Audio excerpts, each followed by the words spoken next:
Laki na makakita kayo ng pagong nagwawalis.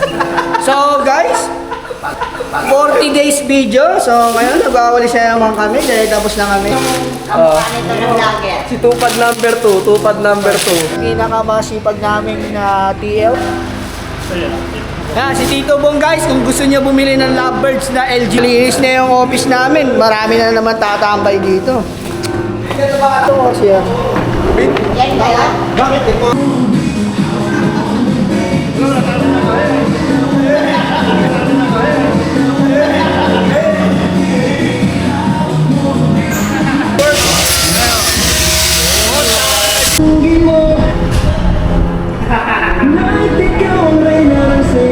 Ang uod na bumay bulutong. Kaya naman sabi mo yun, balot lang yun, nakangiti na yung mga yan guys. Tom